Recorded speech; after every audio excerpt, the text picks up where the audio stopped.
Hi, welcome everyone. We'll get started in just a minute.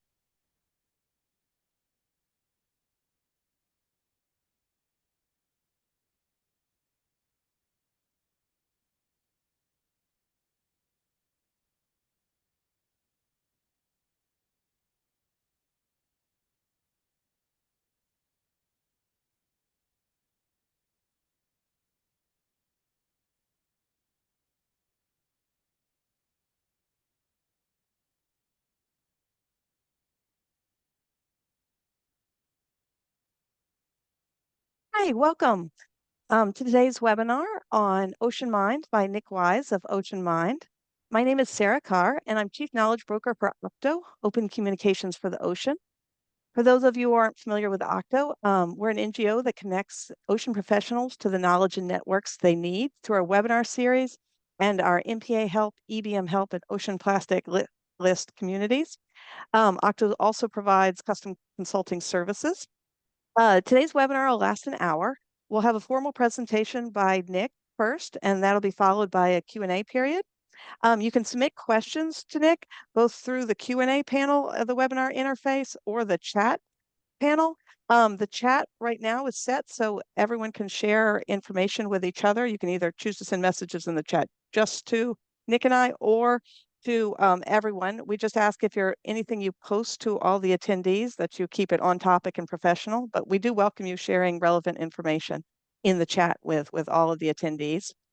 Um, We'll be posting a recording of today's webinar on the Octo website. I'll post a link to that in the chat in just a second, but you'll also receive an email after the webinar with a link to the website. Just scroll down and you'll be able to find a dedicated page for today's website or for today's webinar, and the recording will be there in about later today, hopefully, or at the latest tomorrow. So thank you all for being here today, and a special thanks to Nick. We so appreciate you being here after lots of busy travel and attending the UN Ocean Conference.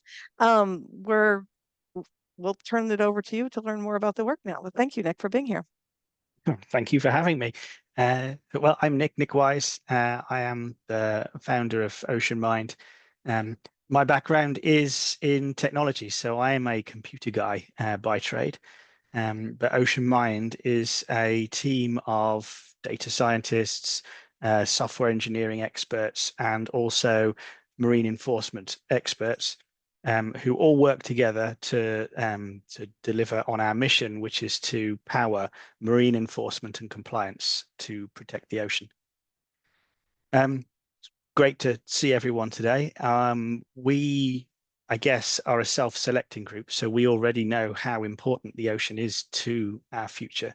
But one of the things I found most surprising last week at UN Oceans Conference was how many people on the edges of the work that we do who just don't understand the real importance of the ocean and the health of the ocean to their own health and their own futures.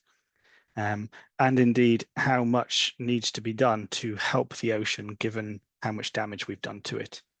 So that sort of was interesting within the context of the work that we're doing and the current demands and needs to protect 30% of the ocean by 2030 so that the ocean has a chance to give us the support we need in all of our futures. So having said that, let's talk a bit about the sorts of things that we're doing that relate to helping to pave the way towards those future MPAs and the future protection of the ocean, and then talk about the sorts of capabilities that we're using that hopefully others can then sort of understand, learn about, draw from, and we can help with in order to make it happen. See if I can change my slide. There we go. So the challenge, of course, is that the ocean is under threat from things like illegal fishing and overfishing. We've got bycatch unbalancing ecosystems and being discarded, destructive fishing practices that damage the seafloor. We've got all of these practices undermining food security and livelihoods for coastal populations. They affect the top and the bottom of the food chain, which causes ecosystems to collapse. And it overall affects the overall health of the ocean, to support those mostly coastal communities that are dependent upon the ocean for their livelihoods. The well-quoted 3 billion people that rely on seafood for their protein, and hundreds of millions of people who need the ocean to be productive in order to have their livelihoods. But on top of that, the shipping industry produces around 1 billion tons of CO2 each year, and a range of other emissions that are bad for human health. They're also leaking fuels and oil into our ecosystems and transporting invasive species and other biosecurity hazards. And all of these need to be accounted for as well. We've got thousands of whales being struck by ships each year, when there are not that many whales left in some populations. We've got tens of thousands of vessels passing through MPAs every single day. And accidents do occur. This image is of a tanker that ran aground in Mauritius in 2020, and literally thousands of species were put at risk in one moment. So the key is that there's so much damaging human activity on the ocean, but the good news is that that's all already regulated. The problem is that lack of capacity in enforcement enables all of that destruction to persist. Not only is there challenges with capacity and resources, there's also challenges with things like practices. So marine enforcement has been hampered by traditional views that you need to go out on patrol vessels. You need to find illegal activity in order to be able to have the evidence to prosecute it. And that the digital evidence that you might use from satellites or data or AI are rejected by courts. In fact, I've said a number of times that it's been widely repeated that we know more about the moon than we do the ocean. But of course, that's not the case. We've got modern technology like satellites and drones. We can see the entire surface of the ocean. We can use AI and other techniques to detect illegal activities while the vessels are at sea. But the key is that we use that information to inspect the vessels when they get back to port, so that we can then gather physical evidence alongside the digital evidence so that they can then bring that to prosecution. So there really are no strong objections against the use of the sorts of digital evidence that I'm going to share with you today. And the practices that you need to follow, it's just that they're not done by themselves. They're brought in with a combination of other layered evidence that would then bring a prosecution. So, I mean, as well, we all know there's been an exponential growth in technology over the past 5 years. We've got thousands of satellites watching us. We've got AI, the new forms of AI, but also loads of traditional forms of AI that are growing with the advent of cloud computing and big data systems. And all of this technology is transforming how we can look at the ocean. We're able to draw in data sources from governments and from commercial activities and from partners and others in order to really understand a lot about what's happening on the ocean. We can understand about biomass. We can understand about different indicators of health. We can also see what people are doing, and we can look at whether those activities are in compliance with regulations. And so with the ability to see human activity in detail, now we need regulators to start transitioning from traditional ways of detecting issues and spending a lot of time finding the problems in the first place, to actually spending their time going through the steps of enforcement, of gathering evidence, of building cases, and of documenting the issues, so that we can actually result in the positive outcomes, so that we can strengthen enforcement and we can actually get through to making change on the water. And so that's what OceanMind has been doing for the past decade.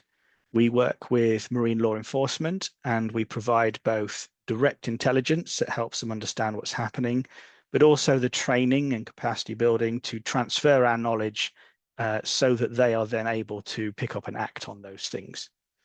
And this supports the effective enforcement, even with limited resources being available. So I'm going to talk a bit about the sorts of things, the data sets and things that we use and we can see, which might be relatively well understood, but then I'll transition to some of how the AI has been working and how that then helps us focus in on activities and therefore get the labor saving benefits of using computation. So just so that everyone's got the same grounding in the different data sets, I'll talk through some of them. You can get free data from government organizations like the European Space Agency or NASA, or indeed other space agencies around the world. And these data sets are usually lower resolution, which means you can see less detail of the planet, but they are also fairly wide areas. So you can actually look at quite a lot of things in one go. So this image, for example, is from the European Space Agency from one of their Sentinel missions, which is part of their broad environmental monitoring package. And you can clearly see boats moving around. You can see an anchorage up in the north there, and you can see vessels moving out of this river mouth.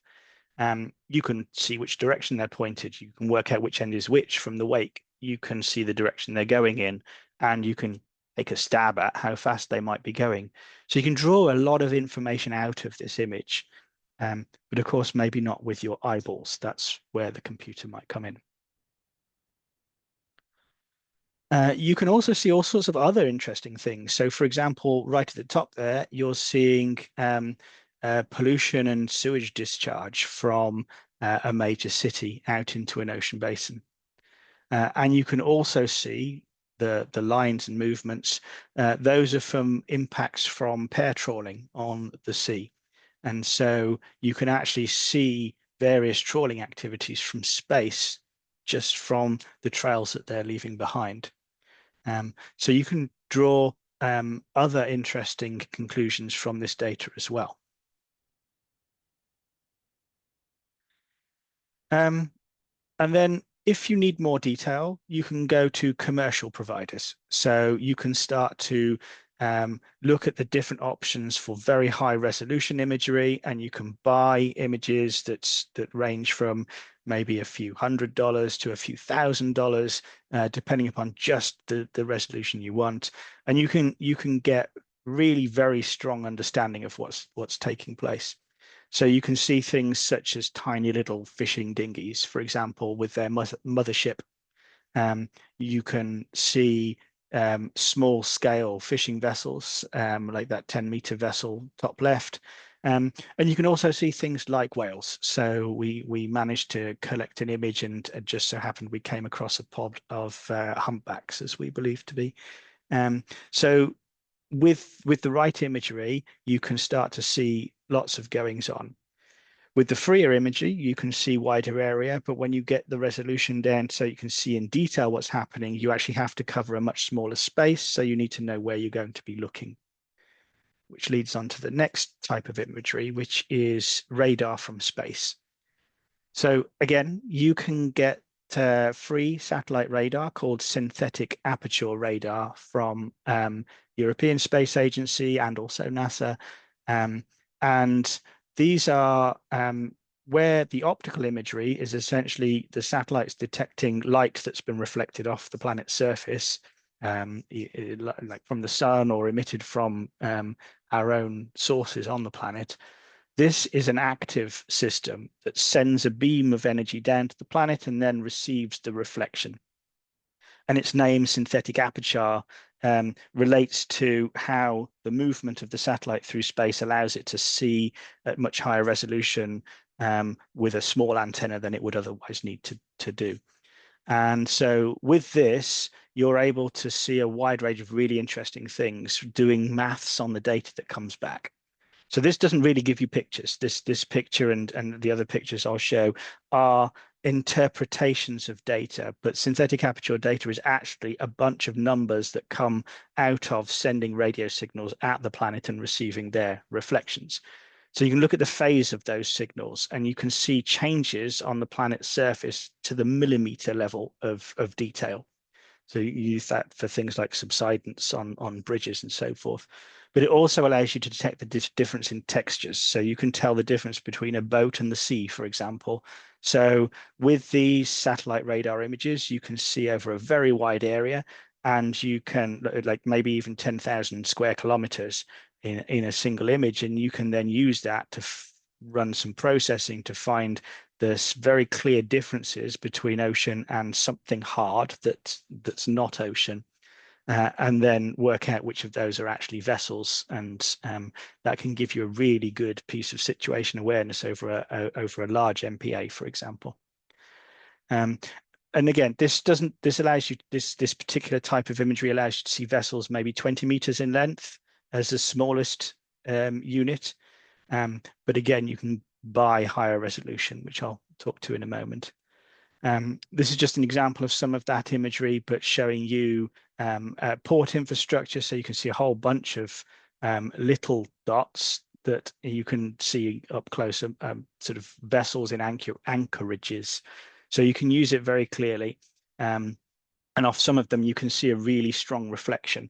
And that's because the metal on the bridge of the vessel actually really reflects the radar right back up to the satellite.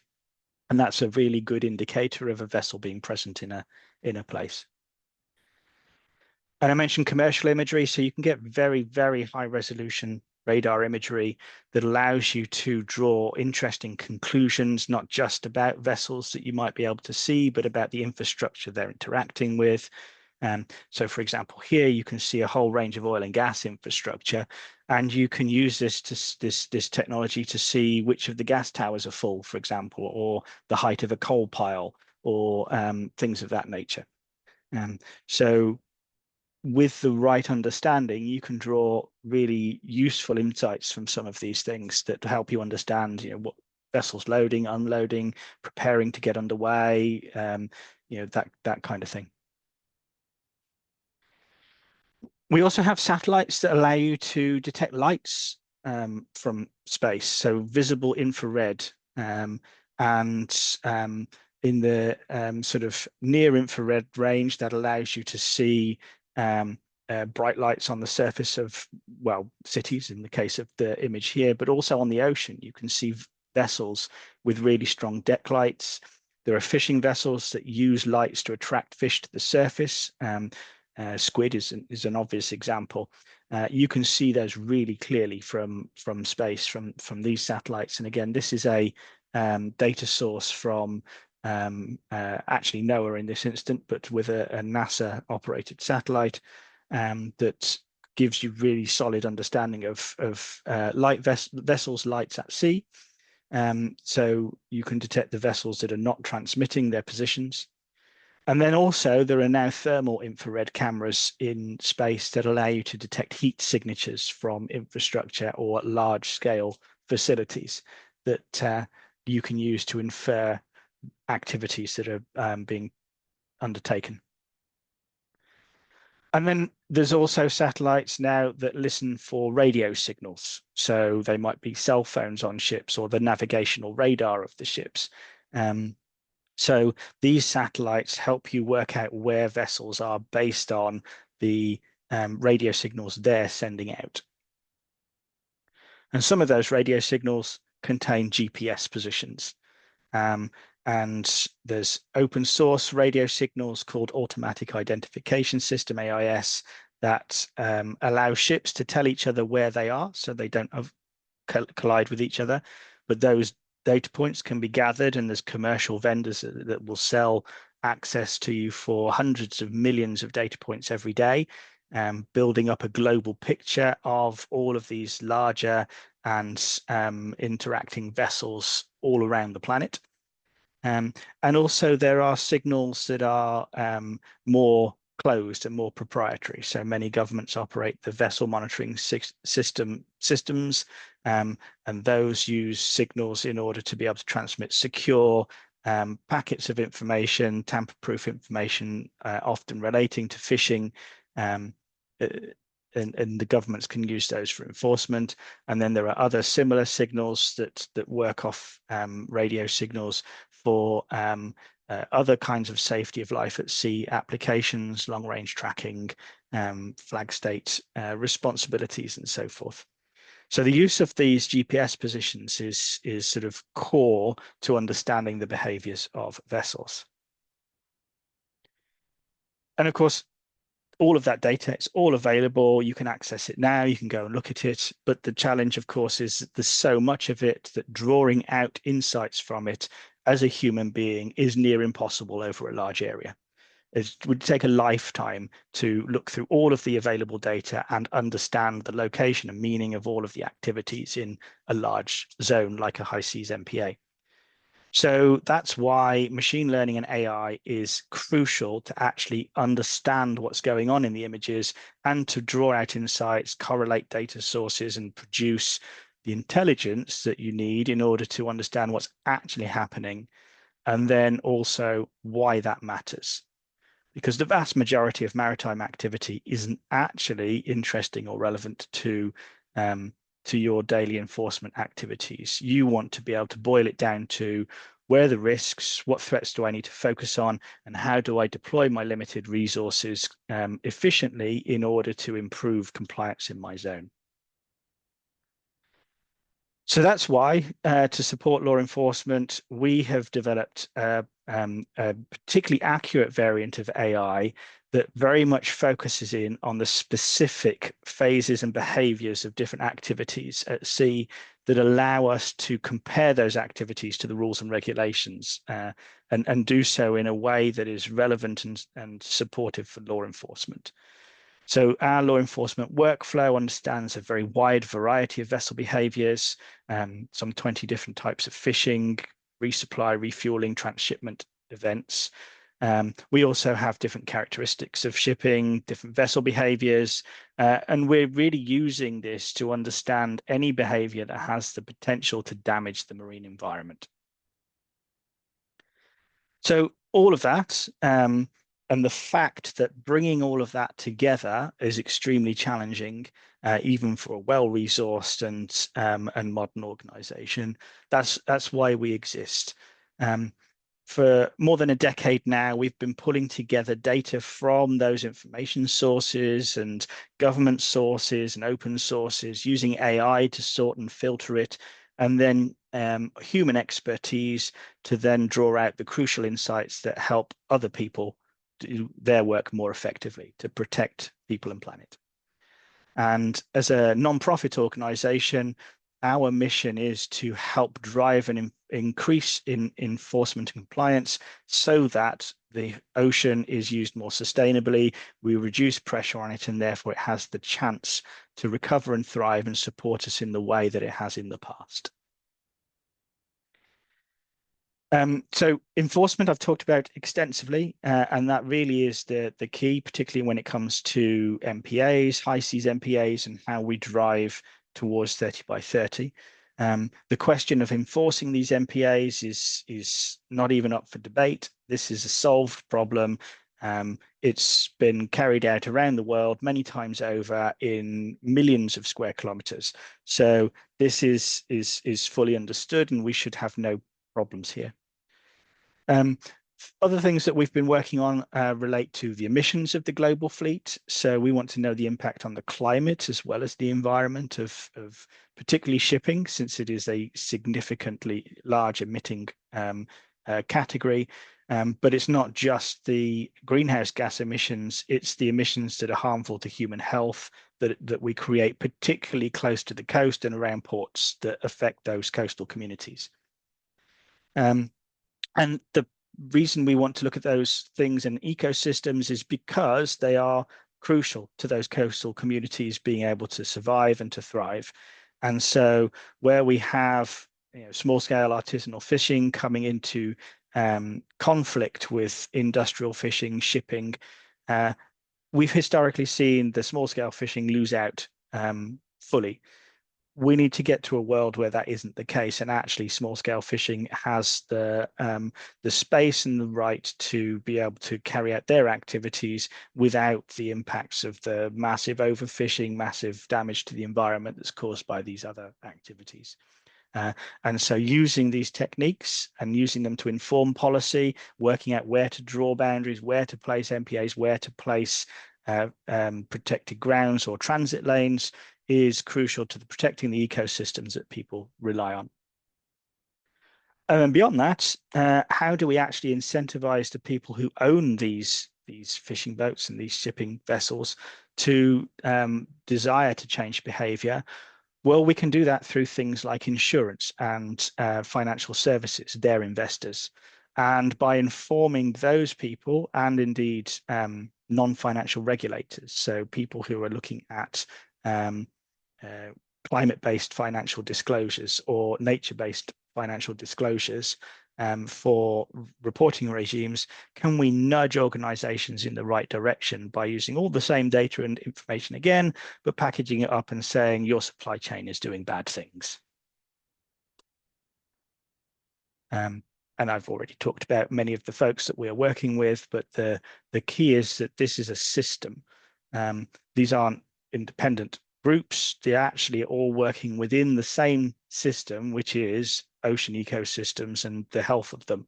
Everybody relies on those things in order for their aspect of this to be performant. And as the health of the ocean declines, everyone loses out. So helping these groups work together and work efficiently within that system in a culture of compliance is crucial to achieving our goals. So the key is, with all of this data available and all of the supporting information like rules and regulations, we can then help people drive through to implementation. So we're about taking what's available and helping you create action in your own unique context, because of course there is no one size fits all. Every context is different, every objective is different, but this box of tools can help whatever the objective. So it's working out which tools apply in which location, under which circumstances to help drive through to the right objectives.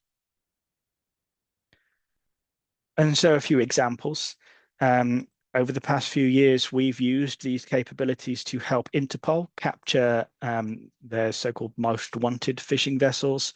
There's been a very strong overlap between labor abuse and RUU fishing that's at this international scale.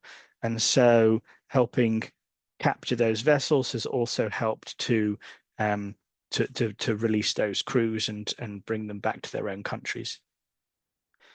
We've helped the Thai government, for example, with a reform of their fisheries enforcement capability. And as a result of their work, they have achieved a 30% overall reduction in demersal fishing, and they've started to see signs of stocks rebuilding. And these are all in their reports to the FAO. And actually, these are very positive because these fishing grounds were very heavily overfished, and over a period of 5 to 7 years, there's been a turnaround, and we've actually seen some recovery. So it shows that if you do give the ocean enough space to breathe, then it can actually turn things around itself. And we've helped Costa Rican Coast Guard, as seen here, levy hundreds of thousands of dollars in fines for illegal fishing, based on providing them with intelligence as to activities taking place in their zone. We also monitor the UK's Blue Belt. That's a network of 4.5 million square kilometres of marine protected areas, spreading across every ocean basin. The key is that we build an intelligence picture that can then be acted on through international diplomacy. And I'll talk a bit more about that in a moment, but that is the key to how high seas MPAs are going to work. We're not going to see an authority go out and make arrests. That's not how it's going to happen. And indeed, that is not now increasingly not how marine law enforcement is happening on the ocean. It's very much about building the picture, building the intelligence, and then engaging the diplomatic routes in order to have the discussion about what's taking place. So the key is layering data sources. There's no one data source that gives you the full picture. You need to bring in the satellite images and the radar. You need to bring in the light sensing satellites. You need to look at the vessel tracking data. You need to cross-reference them all. You need to find out who is visible and understand the behavior from their tracking, who is not visible from tracking, but you can see their presence on the satellite images, and you can work out fleet dynamics, who's working with who, who's adjacent to who, what that means in terms of your approach to enforcement, where the highest risk is, and what actions you're going to take in order to deal with those problems. And so we build patterns of activity over time, for example. Over periods, we'll heat map fishing activities, we'll work out where the seasonality is, we'll work out before and after scenarios, we'll work out where best to place enforcement observations and resources, where you need to put your zone, how you need to interact with things in order to best use the available resources and those of the available partners as well. And so one example is in the UK's Blue Belt, Tristan da Cunha has a large-scale MPA in its MPZ, and we on an annual basis, we provide enforcement support for there. We do analysis and surveillance during the times of highest threat that we've established the seasonality of and the locations of. So we only deploy satellite data at the times and the locations where there's likely to be non-compliance.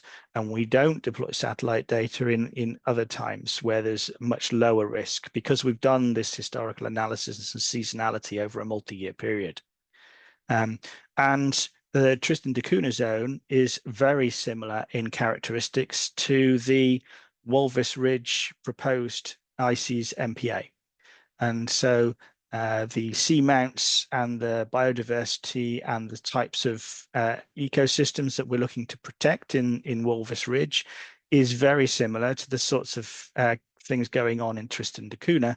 And so the monitoring plan, the surveillance and enforcement plan can look very similar. We can use one to inform the other. We're not starting from scratch. We actually have significant heritage at looking particularly at the further out, large scale, the zones, and indeed how these activities translate into compliance, because we've seen through the process of the enforcement of the UK's Blue Belt, the changes in behavior over time. So as it's become known and understood through the channels that that these places are being surveilled and watched appropriately, we've seen vessels going around the outside of EEZs, burning fuel they didn't have to, just to not be seen inside, not to trigger those questions. So the large-scale surveillance of sites that are relevant to high seas MPAs is a really strong exemplar and template for how we'll go about enforcement for high seas MPAs.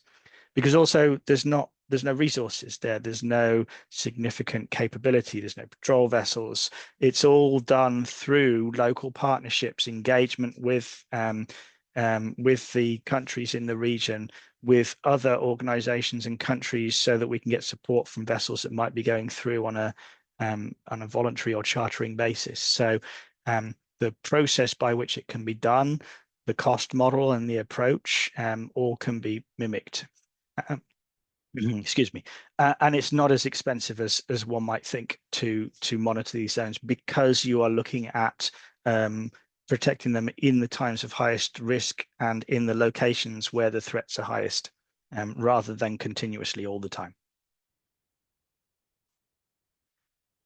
And then we're a co-founder of Kilometres, so I just want to quickly talk about emissions, because it's not just fisheries and fishing regulations that need to be enforced. It's other forms of marine regulations around pollution and around emissions that need to be managed and enforced. We have hundreds of thousands of vessels sailing around the world, constantly producing these different forms of pollution. And as I say, they're passing through large-scale MPAs, particularly the ones in deep ocean, constantly. And so how can we understand the emissions of these things and employ techniques such as carbon taxes in order to help with some of the things like funding MPAs and high seas MPAs? Um, so Climate Trace as a program is the ambition is to document every human caused source of greenhouse gas emissions on the planet. And to date, there's around 660 million assets, all with monthly estimated greenhouse gas emissions going back to 2015 through to the current date. Um, and the idea of this is to help inform the world as to the facilities and places of highest emissions and allow them to make decisions such as, should I use this supply chain or that supply chain in order to have lower emissions in my calculations? And when it comes to shipping, there's an absolutely vast number of vessels moving around, creating, as I say, this 1 billion tons of CO2 every year. So how can we understand that? How can we manage that if we're looking to protect ocean spaces? What does it mean if we're having these emissions, particularly things like black carbon and NOx and SOx emissions, all in these areas? What does it mean? And what can we do about it? And can we leverage the move towards things like carbon taxation to levy fees and fines on the shipping sector to drive funds into marine protected areas? So that is an area of research that we're interested in and we're looking at as well. So I think I'm going to stop there because I see there are some questions, and I think it'd be good to get into those. So let me just Okay. stop this and Thank let's you, do Nick. that. And I did want to let everyone know how to ask questions. You can put them into the Q&A or into the chat. Q&A is a little easier to moderate, but the chat, everybody can see them, and so there's the potential for contributions from other attendees. To ask, what are some of the biggest upcoming developments that will affect OceanMind's monitoring and enforcement work, Nick? Well, I think that the biggest upcoming development will be the ratification of the High Seas Treaty, um, because it's moving apace. It is very possible that that might happen this year. And actually, once ratification has taken place, then comes the hard process of working out where to put MPAs and how to manage them. And I think a key thing for us as at OceanMind will be, how can we best help inform that process so that the question of enforcement isn't an impediment, that actually we can streamline things so that that question can be moved through relatively quickly. Because realistically, we don't want that to be a blocker to people looking to create MPAs in their regions. Okay, thank you, Nick. We actually don't have a ton of questions yet, which surprises me. But if anybody Well, does have questions, um, we'll go ahead and take them. Um, you're very thorough in describing this work. Let's see. And there was a question that came in. Is there a role for citizen science in all this? so this is a very good question. There are definitely elements of ocean management and MPAs and particularly for community engagement here. Um, but I think there's two levels. There's the how are we managing and selecting and working with sites and how do we engage people, um, and then there's the enforcement aspect. So in general, there's not a strong role for citizens within the enforcement aspect. Of course, they can raise concerns to their local authorities, but the authorities are the only people who have the authority and the right to then go and do investigations and do something about things. And our work is very much focused in that direction of compliance. I think the strongest thing citizens overall can do outside of anything scientific is actually with their purchasing power, demand to know where seafood comes from, demand to understand the sustainability of it, and and make informed decisions to not buy unsustainable options. Um, and there are lots of groups that will help with that, like the Monterey Bay Aquarium and Seafood Watch and many other similar things. Okay. All right. Thank you, Nick. Okay. And now we do have a bunch of questions. Let's see. Um, what resources are you using for national laws and regulations? So we're usually working with a country, and so we'll be working with them to make sure that we have a proper codification of the national laws and regulations that suit them. However, we use the Protected Seas Navigator system as a key starting point because that documents a large number of MPAs around the world and different compliance regimes. So there's a lot of documentation there that allows us to bootstrap that whole process, including things like shapefiles and rules and regulations in machine readable format. Okay. All right. Thank you, Nick. Let's see. For the satellite data you use, is it freely available or do you pay for it? Yes. Um, so where we can and where it can fulfill the surveillance objectives of the partner we're working with, we'll use the freely available data because it's critical to keep costs down. Resource limitations are one of the main reasons why we don't have full, pervasive, and efficient enforcement today. But sometimes you need to see things that you just can't see in the free data. And in that case, we need to be able to purchase the commercial data. So we have partnerships with various organizations that can do that more cost effectively. But the key is to know where you want to look and make every single commercial image valuable, that we're taking pictures of things that will matter. So you have to do all of the intelligence work first to decide where to spend your money. Okay. Thank you. Well, sort of a follow-up question. Let's assume you don't have a lot of money. Um, the question was, good afternoon. Thank you for this webinar. How can we use free data, satellite imagery, radar to assist with enforcement of illegal fishing using smaller vessels, less than 10 meters in coastal areas? So it's going to be a lot more challenging to use the free data for the small vessels. And so I think the key question I would need that so it's complicated. We'd need to talk about context. So we need to work out what your objectives are, what the problems are that you're trying to manage, and what data sources are available that would be best placed to help with that. And if those turn out to be commercial, what's the lowest cost mechanism to do that sort of thing? Um, and many of the questions around that will be around how many vessels, the pattern of compliance, where are you looking to protect? Is it like, for example, is it an MPA, or actually are we doing full fisheries enforcement and we need to know behavior of everyone? Some people license, some people not. So it's a broader conversation. But the basic answer to can you use the free data for small vessels is not effectively unless there's some other indicators that you can draw on in those images that tell you what's going on. Okay. All right. Thank you for that, Nick. Let's see. Apologies if this was covered earlier in the presentation, but how are PSMAs working in relation to your work?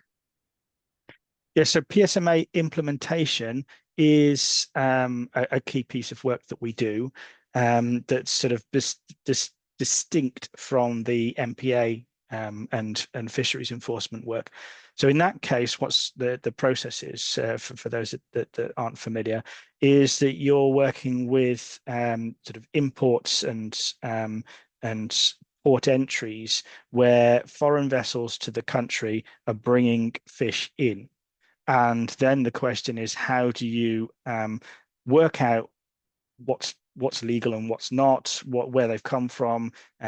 They have to make declarations about where the fish that they're carrying has come from before they enter the port. And then the port state has to do detailed analysis of that and all the things that those vessels didn't declare that you can find out about as well to build a risk profile. Um, and then with that risk profile, you can then work out what the inspection should be if you decide to let the vessel into port. And if everything's green, of course, you let it in and it all carries on. But if there's suspicion, you typically would let it in, you get on the boat, and then you do a detailed inspection in order to work out how to fill in the gaps in your understanding or satisfy your suspicions. And so it's that getting on the boat and gathering evidence that is the key then to whatever next steps get taken. So there's also a whole range of international diplomacy that comes with that. And so these systems can all be used to support the where did the fish come from and who caught what where and was it appropriate, particularly from the what didn't they declare when they filled in their forms. But realistically, actually, the core of it is the then evidence gathering and what you do once the vessel's in port. Okay, thank you, Nick. I'm going to read you two different questions that have sort of a similar theme. Um, First of all, do countries pay you for your services? And do you try to teach countries how to do what you do so they can do it for themselves without having to pay you to do it for them? And then the second question that came up is the expectation that all countries would eventually be able to do what you are helping them do. It seems to be such an important way to go forward, but can you, as a single organization, help everyone to get going on this? Well, we're going to try for a start. And we're, of course, not the only organization doing similar things. So there's an ecosystem of organizations doing different little bits of this whole picture. And we're very focused on this enforcement aspect and exactly how you bring this data and capability through and turn it into a case and a prosecution and or some kind of compliance action and deterrence. But there are organizations like Global Fishing Watch who bring all sorts of data together and make it transparently available, which we make use of and partner with, but also gives you a different set of tools.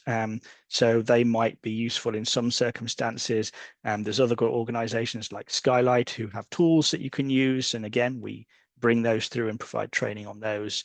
And there's WildAid who support the whole framework of policy all the way through to implementation, and we support them in a very specific vertical around enforcement. So there's all these organizations that fit together in a jigsaw. So we're not strictly alone in what we're doing. Do countries pay us occasionally? And certainly if they can. So, for example, the UK government does pay for the services and they pay a commercial rate because they can afford to do so. But many of the global south countries that we work with don't pay us directly. There's usually either some form of ODA funding or philanthropic funding that then supports those countries and covers the costs of our services. So the funding framework is relatively complex, but oftentimes it's not the country directly paying. And the whole point is of the work we do. The whole point is that we provide that knowledge transfer so that over time the country becomes independently capable of doing the work for themselves. And so in the early days of an engagement, we'd probably do a lot of the heavy lifting and analysis and intelligence production so that their enforcement agents can focus on the case building and doing the things that they are uniquely credentialed to do. And then over time, our work would fade down as their teams picked it up. And in the fullness of time, we would not be needed anymore and step away, obviously providing support where asked, but they would be independently operating. And that's kind of the point of our mission and what we're trying to achieve. Thank you, Nick. All right, that sounds great. Okay, and following up on some of this, for coastal and marine protected area management, government management authorities and cooperating NGOs that are severely limited in regards to staff and budget, are there entry-level tools that are the most cost-effective that you would recommend for improving the monitoring and enforcement of the regulations? So I think the answer is probably, but it depends. So I think the key is really understanding what it is that you're trying to achieve and therefore which of the available tools is the most effective. So there are plenty of tools available for various different of these problem spaces. And depending upon exactly what you're trying to achieve would depend on exactly which of those tools is the most effective. Some of them are provided by NGOs, like I say, Global Fishing Watch or Skylight. Some of them are provided by governments in government-to-government relationships. So the Canadian government provides tooling, for example, that we provide training on. US government has theirs.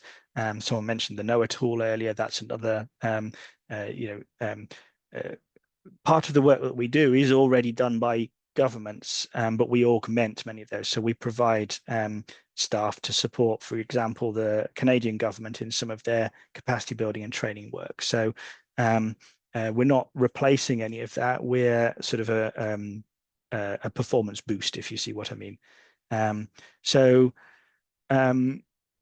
it depends what you want to achieve, but there are many sort of entry level tools that are available depending upon who you're working with and what your relationships are.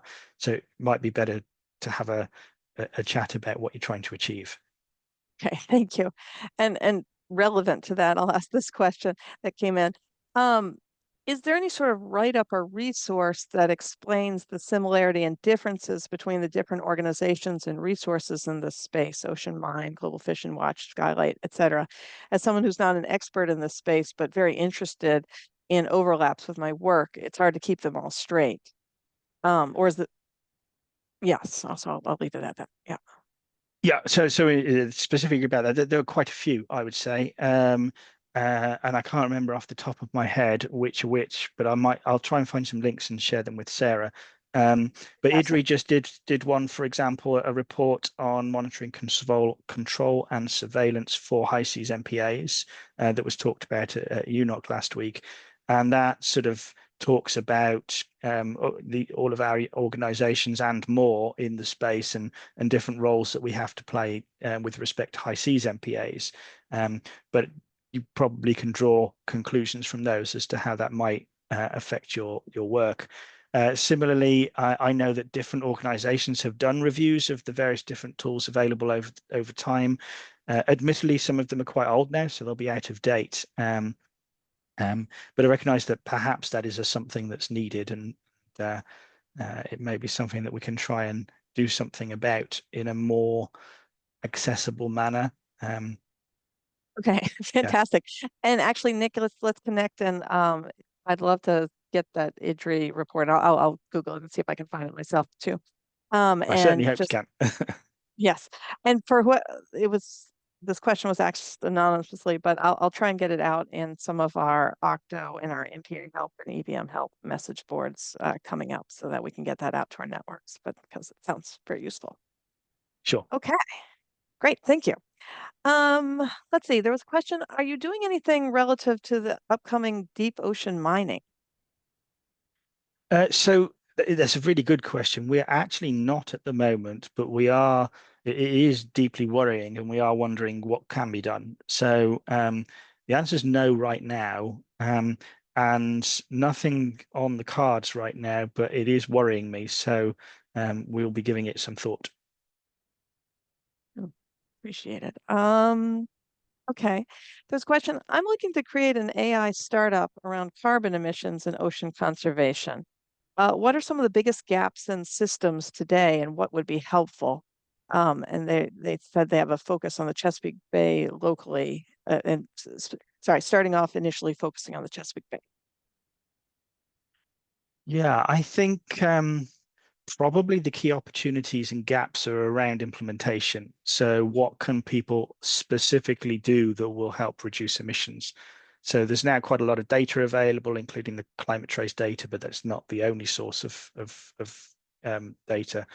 Um, and the question really is finding the opportunities within that data for people to make a change and then creating capabilities that help them make that change. So the climate trace data, it's all free and open, so anyone can take that and make use of it. So we're hoping that actually there'll be a huge ecosystem of people who will pick that data up and then turn it into tools that drive different bits of industry towards emissions reductions. Great. Thank you, Nick.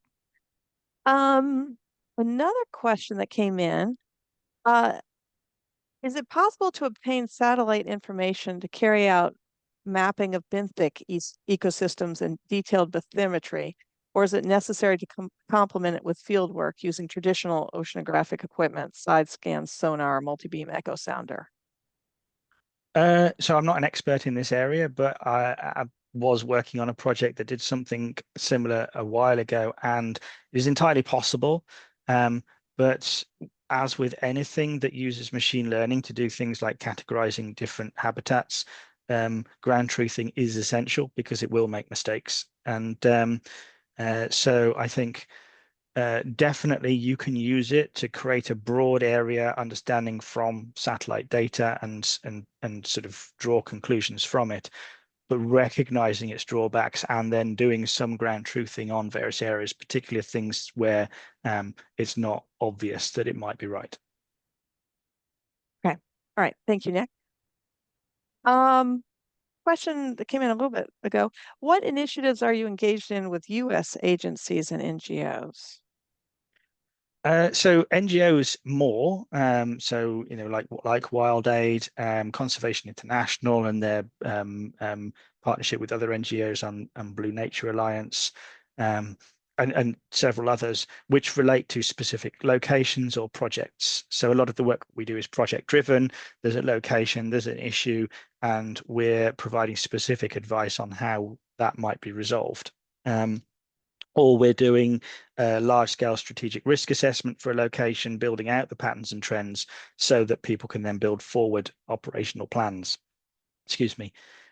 We're not working with any specific US agencies and traditionally haven't really done so. We've been more engaged across the Commonwealth, I would say, and specifically supporting countries that are of focus for the UK government and for the Canadian government as key partners. Um, uh, but yeah, more the NGO side. I don't know if that really helps with the question. Okay. Okay. I think, yes, I think it does. Okay. Another question. Are there challenges, for example, from industries about the veracity of the data? Is everyone accepting this so far? It seems such an ideal solution, but I would imagine some of the fishing industry might be feeling worried. Well, of course, there have been analyses that we've done that has been used by NGOs, and I'm talking specifically about Blue Marine Foundation here, that have created media articles in, say, The Guardian that have challenged industry. Um, and industry has not been happy and has pushed back. But apart from some very small details, the data and the analyses have stood up, and industry has not really had anything that they can specifically pick at. Um,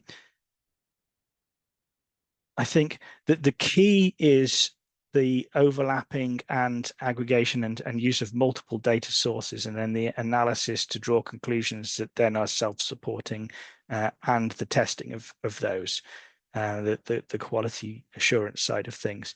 So while digital data on its own can be looked at with suspicion, that data, when brought into a broader enforcement or analytical system, where you are using experts and expertise, and you're actually looking for supporting evidence, that's what is that's the backbone of enforcement. And so, realistically, it is the core of enforcement. So yes, there will be people in this industry who are concerned by the advent of all of these capabilities, and they're under a lot more scrutiny than they have been in the past. And indeed, they felt some of that already.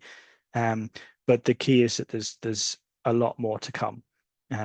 And compliance is necessary so that we all have access to the services the ocean provides, and allowing a small few to get away with taking the majority of those resources is completely out of the question now. So this is the direction of travel. Okay. All right. Thank you, Nick. Well, let's do one more question. So it came up. bottom trawling stirs up sediment and this contributes to CO2 emissions. Is this something you can quantify? Um, well, I know that Enrique Sala has led a paper trying to do some quantification, and I know that that it was very high level, but had a go. Um, I imagine that it is possible. It's not something we've looked at because it's not really directly in line with our work. The science behind the CO2 that is stirred up from the seafloor is outside our core expertise. But should there be scientists who are working on the models of CO2 interaction with the seafloor, and they want to look at scaling that by doing analysis on large scale systems with the data on many different types of trawler, we would consider partnerships like that. But it's not something we're directly looking at ourselves. Okay. And Robert, relevant, pretty sure we had a webinar not too long, well, several years ago, but on this topic. And so I'll try and dig that up for you and send it. And for Sue, I think it could be a really good idea for IUCN to work on some sort of general guidelines comparing and contrasting the tools. So I can follow up with you separately too. And we have lots of people here on this webinar who could be really helpful with that. Um, just I take one comment from Barbara that said, excellent webinar and so critically important for upcoming BB&J implementation, particularly for national law and policy development, high seas MPA management and enforcement role of states. Thank you. So I think that's a nice kudos, Nick. This was a great presentation. We so appreciate you coming on to talk about this work and then answering all the questions. Um, it took us a while to schedule, but I'm so glad we were finally able to do it. And thank you to everyone who's here and for all your work for the ocean. So we hope to see you on future webinars. And Nick, we'd love to have you on again sometime in the future to talk more about OceanMind's work. Well, thank you. I'd love to. And thank you, everyone. I can see lots of folks who are really doing a lot of important work for the ocean. So thank you all as well. All right. Thank you, everyone. Have a great rest of your day. Bye, everyone.